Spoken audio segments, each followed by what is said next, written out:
Hello everyone, welcome to let's Adhyayan. आज मैं video लेकर आया हूँ। यह बेस्ड है mathematical science CSIR net. CSIR net के अंदर जो मैथमेटिकल साइंस के लिए जो पेपर कंडक्ट करवाती है, उस पेपर का क्या पैटर्न होता है, किस तरह के क्वेश्चन आते हैं, नेगेटिव मार्किंग होती है या नहीं होती है, किस सेक्शन में कितने मार्क्स का क्वेश्चन आता है, मतलब हर एक डिटेल आपको एग्ज़ाम से रिलेटेड मैं क्लियर करूँगा। ओके, ये भी बताऊंगा आप लोगों को कि किस सब्जेक्ट पे आपको फोकस करना चाहिए, किसको नहीं करना चाहिए, कौन सा लीनियर अलजेब्रा कितने मार्क्स का आता है, और जो अपना लीनियर अलजेब्रा के अलावा जो भी पोर्शन है जैसे कि ऑर्डिनरी डिफरेंशियल इक्वेशन हो गया, मॉडर्न अलजेब्रा हो गया, रियल एनालिसिस हो गया, किस सब्जेक्ट की कितनी वेटेज है, हर एक चीज़ को प्रॉपरली मैं आपको दिखाऊँगा विद प्रूफ। ओके, तो बने रहिए वीडियो के लास्ट तक। करते हैं स्टार्ट। तो देखिए, जो CSIR नेट का जो पेपर है वो मेनली 3 सेक्शन में डिवाइड होता है। Section A, section B, section C। इन तीनों को हम 1 बाय 1 डिस्कस करेंगे एक बार। तो जो सेक्शन A है इसके अंदर टोटल देखो, सबसे पहले हम टाइम और मार्क्स की बात कर लेते हैं, क्या वेटेज है। जो इसकी वेटेज है वो क्या है, जो टाइम होता है वो तो होता है 3 घंटे का। पेपर अटैम्प्ट करने के लिए हमें जो टाइम दिया जाता है वो होता है 3 आवर्स का, ठीक है। और मैक्सिमम मार्क्स कितने का होता है, वो 200 मार्क्स का होता है। 200 मार्क्स का तो हमें अटैम्प्ट करना होता है, उसमें से वो किस में से कितना अटैम्प्ट करना होता है वो आपको भी बताऊंगा। टोटल पेपर होता है 400 मार्क्स का, ठीक है। टोटल पेपर होता है 400 मार्क्स का, लेकिन अटैम्प्ट कितना करना होता है 200 का। किस तरह करना होता है वो अभी देखेंगे। तो सेक्शन A जो अपना है, सेक्शन A होता है, इसके अंदर एक ऑप्शन करेक्ट होता है। कोई क्वेश्चन देगा, उसके 4 ऑप्शन देगा, उन 4 में से कोई एक ऑप्शन आपका करेक्ट होगा, ठीक है। टोटल क्वेश्चन आएंगे 20। टोटल क्वेश्चन कितने आएंगे इसमें 20, जबकि आपको क्वेश्चन टू डू करने कितने हैं, ओनली एंड ओनली 15 क्वेश्चन आपको अटैम्प्ट करने हैं। और हर एक क्वेश्चन की जो वेटेज है वो है आपकी 2। तो 2 वेटेज होगी। इसके अंदर नेगेटिव मार्किंग आपकी होगी, और नेगेटिव मार्किंग कितनी होगी 1/4। यानी कि आपके जब 4 क्वेश्चन गलत होंगे तो आपका एक सही जो क्वेश्चन होगा उसके भी नंबर काट दिए जाएंगे। तो टोटल जो वेटेज हुई सेक्शन A की वो 30 मार्क्स की हुई। 15 क्वेश्चन, एक क्वेश्चन 2 नंबर का, टोटल कितने का हो गया 30 नंबर का काम, ठीक है। अब सेक्शन जो B है उसके अंदर भी इसका जो सिलेबस है वो मैं आपको अभी डिस्कस करूंगा। सेक्शन A के अंदर आता है जर्नल एप्टीट्यूड। उस जर्नल एप्टीट्यूड में क्या करना है क्या नहीं वो मैं अभी आपको डिटेल में बताऊंगा। अभी बात करते हैं सेक्शन B, जो कि आपके मैथमेटिकल। जो सेक्शन A है ना, ये सबके लिए कॉमन आता है, चाहे आप CSIR मैथ किसी भी सब्जेक्ट से कर रहे हो, केमिस्ट्री से, फिजिक्स से, किसी से भी कर रहे हो, वो तो सबका कॉमन है। लेकिन मैं यहाँ स्पेशली जो आगे बात करूँगा वो करूँगा मैथमेटिकल साइंस के लिए। तो जो सेक्शन B है, सेक्शन B के अंदर क्या है, इसके अंदर भी एक ही ऑप्शन करेक्ट होता है आपका। टोटल क्वेश्चन पूछे जाते हैं आपसे 40, आपको कोई 25 अटैम्प्ट करने होते हैं जो आपको बेस्ट आते हैं। और यहाँ पे जो एक क्वेश्चन की वेटेज है वो है 3। एक क्वेश्चन की वेटेज कितनी है 3। तो टोटल जो सेक्शन B की वेटेज होगी वो होगी अपनी 75 मार्क्स की। और इसमें जो नेगेटिव मार्किंग है वो भी आपकी सेम रहने वाली है एज कम, जैसे कि क्या थी नेगेटिव मार्किंग जो सेक्शन A में थी, ठीक है ना। तो 25 में से 40 में से कितने क्वेश्चन अटैम्प्ट करने, सेक्शन B में आपको 25 क्वेश्चन अटैम्प्ट करने। अब बात कर लेते हैं सेक्शन C की। तो सेक्शन C का क्या है, सेक्शन C भी बिल्कुल वैसा ही है जैसा सेक्शन आपका C था, लेकिन इसके अंदर क्या होगा, वही सिलेबस है, मतलब सेम इसका और इसका सिलेबस सेम है, लेकिन जो क्वेश्चन आएंगे वो अलग टाइप से आएंगे। इसके अंदर आपका एक से ज़्यादा ऑप्शन करेक्ट हो सकता है। 4 ऑप्शन देगा आपको, A, B, C, D। A और B भी ठीक हो सकते हैं, या चारों के चारों भी ठीक हो सकते हैं, कोई 3 भी ठीक हो सकते हैं, कोई 2 भी ठीक हो सकता है, और कोई 1 भी ठीक हो सकता है। वो प्रॉपर अलग अलग क्वेश्चन पे डिपेंड करेगा। इस क्वेश्चन में आपसे टोटल 60 क्वेश्चन पूछे जाएंगे। उन 60 में से आपको कोई भी 20 क्वेश्चन अटैम्प्ट करने, जो सब्जेक्ट आप प्रिपेयर करके जाओगे वो कैसे प्रिपेयर करने वो अभी देखेंगे हम, ठीक है ना। और जो वेटेज रहने वाली है एक क्वेश्चन की, सबसे ज़्यादा वेटेज रहती है इस सेक्शन में 4.75 मार्क्स की, ठीक है।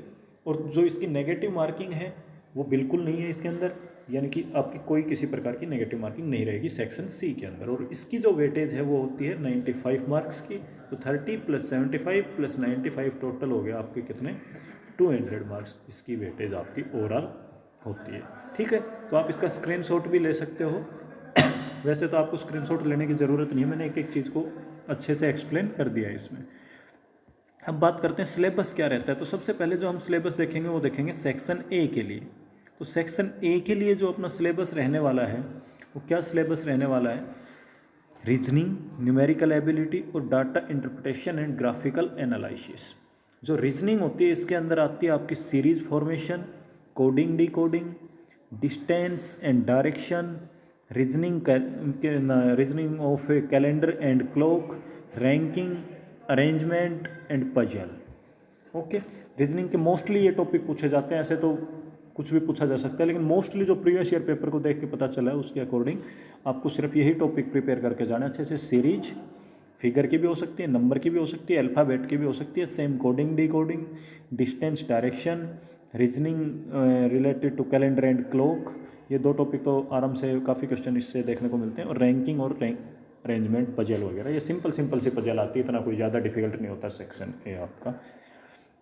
उसके बाद बात कर लेते हैं आपकी न्यूमेरिकल एबिलिटी की। न्यूमेरिकल एबिलिटी में जो अर्थमेटिक का पोर्शन है वो प्लस एडवांस मैथ का, जो आपको किसी भी कॉम्पिटेटिव एग्जाम के लिए पढ़ते हो, like age number simplification, LCM, HCF, average, quadratic equation, sequence series, ये सिंपल सी चीज़ें, surds, indices, logarithm, percentage, profit loss, ये आप इसमें देख सकते हो, probability, geometry, mensuration, trigonometry, permutation, combination, बहुत से टॉपिक है, सिंपल इंटरेस्ट, कंपाउंड इंटरेस्ट, जितना भी आपका ये जो अर्थमेटिक प्लस एडवांस जो किसी कॉम्पिटेटिव एग्जाम के लिए पढ़ते हो वो सारे का सारा मैथ आता है।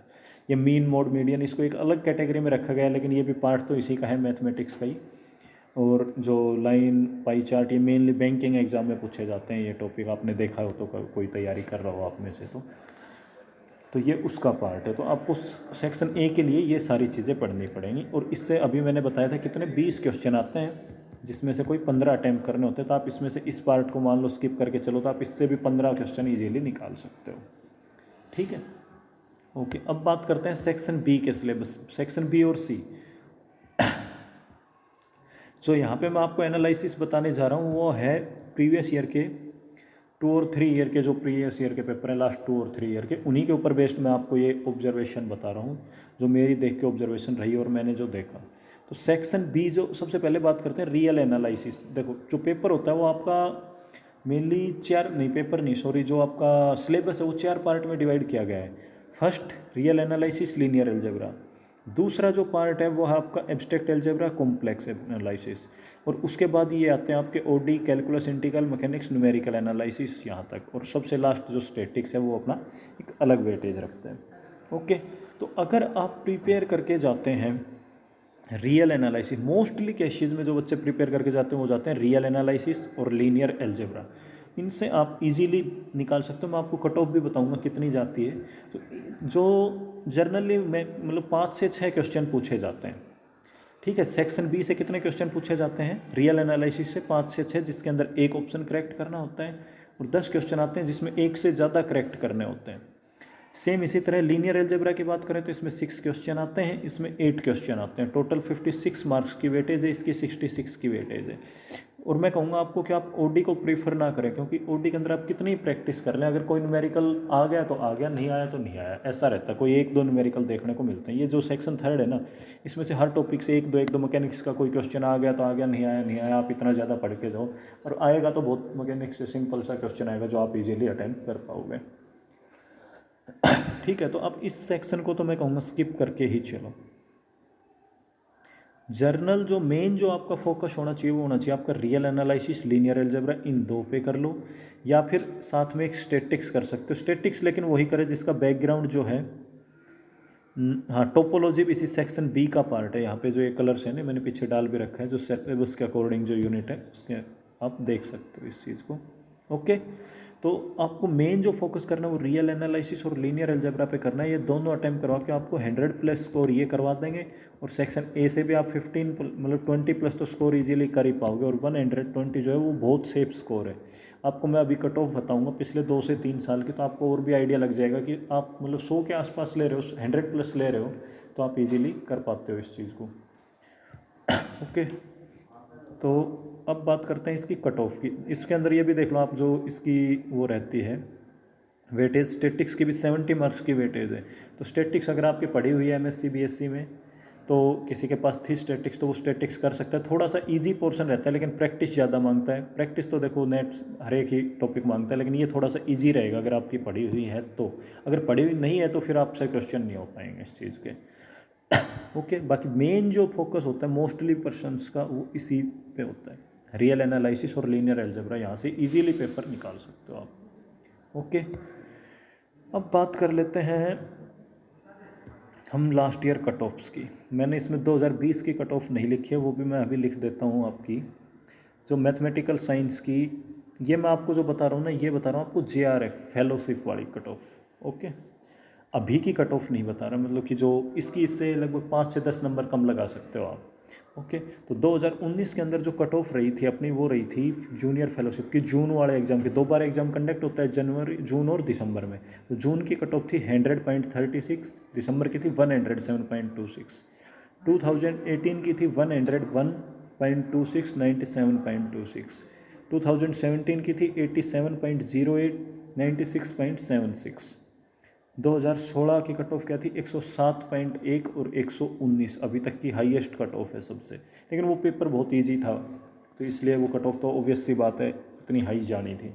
और 2020 या का तो मेरे हिसाब से जो हुआ था ये 2021 में जाके हुआ था, या 2020 एंड में ही हो गया था शायद। उसकी कट ऑफ की अगर बात करें तो उसकी कट ऑफ तो बहुत बहुत डाउन गई है।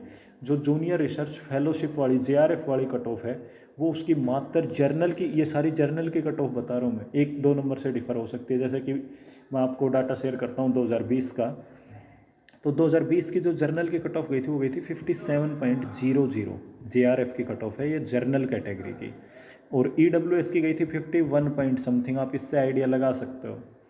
और जो अपनी OBC की थी वो 50 पॉइंट समथिंग थी, SC कैटेगरी की 40 पॉइंट समथिंग थी, फिर 30 पॉइंट ST की, और जो वैसे थे ये किसकी थी, जो सबसे आई थी वो थी 74 इसमें, और वो आती थी PWD कैटेगरी। PWD की गई थी 75 पॉइंट समथिंग, 74.75 इसके आसपास थे कुछ, एग्जैक्ट मेरे अभी याद नहीं आ रहा।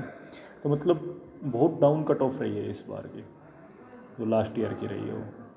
एक सेकंड मैंने PWD की आपको गलत बता दी, 28 थी वो, जो थी वो गई थी लाइफ साइंस की, गई थी 74 के आसपास, तो 28 थी, ठीक है ना। तो मेन जो कट ऑफ रही थी वो 57 रही थी, आप जर्नल की मान के चलो। तो उस पेपर भी थोड़ा डिफिकल्ट था, और एक कोविड की वजह से लोग पढ़ भी नहीं पा रहे थे, तो ये तो उसके ऊपर बेस्ड होता है किसके कितने मार्क्स आते हैं, कट ऑफ ऊपर नीचे होती रहती है। तो कोविड का इफेक्ट दिखा लास्ट एग्जाम में, 57 मार्क्स पे ही कट ऑफ रुक गई, नहीं तो 100 तो क्रॉस कर ही जाती है।